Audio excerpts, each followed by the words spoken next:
Renungan Harian Katolik, Sabtu, 13 Desember tahun 2025.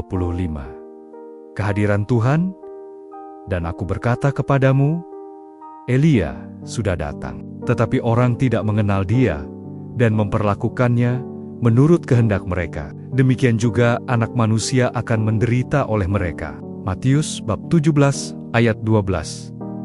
Saudara-saudara, seorang tokoh besar tentu tidak akan dilupakan dalam sejarah, apalagi jika ia membawa perubahan besar pada zamannya. Kedatangan kembali tokoh seperti ini selalu diharapkan oleh setiap orang. Demikianlah yang terjadi pada bangsa Israel ketika kita berbicara tentang Nabi Elia. Mereka tidak dapat melupakan insan Allah ini yang telah mengembalikan mereka kepada Allah yang benar dari tangan Allah yang lain. Kedatangan kembali Elia untuk memulihkan keadaan bangsa Israel sangat mereka harapkan. Kita pun sebagai orang Kristiani memiliki seorang tokoh yang membawa perubahan besar dalam sejarah umat manusia. Ia adalah Yesus Kristus yang telah menyelamatkan manusia dari dalam kematian kekal dan membawanya kepada kehidupan kekal. Kehadiran dan kedatangan kembali Yesus Kristus tentu saja menjadi harapan bagi setiap orang yang percaya kepadanya.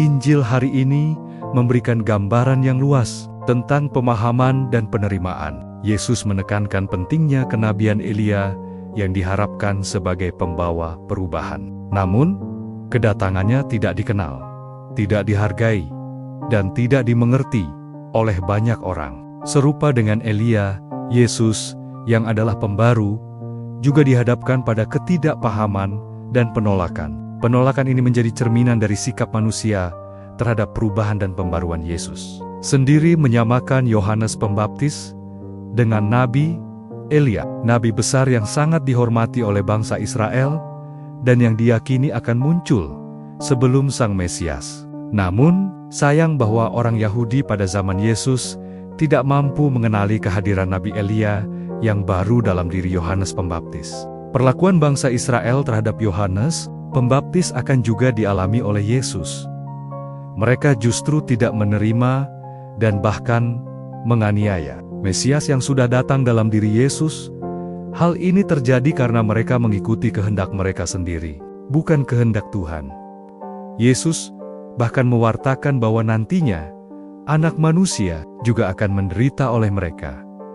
Perikop ini mengajak kita untuk merenungkan bagaimana kita menerima Elia dalam hidup kita, yang mungkin datang dalam bentuk pesan, peristiwa-peristiwa, atau orang-orang yang membawa perubahan dan tantangan.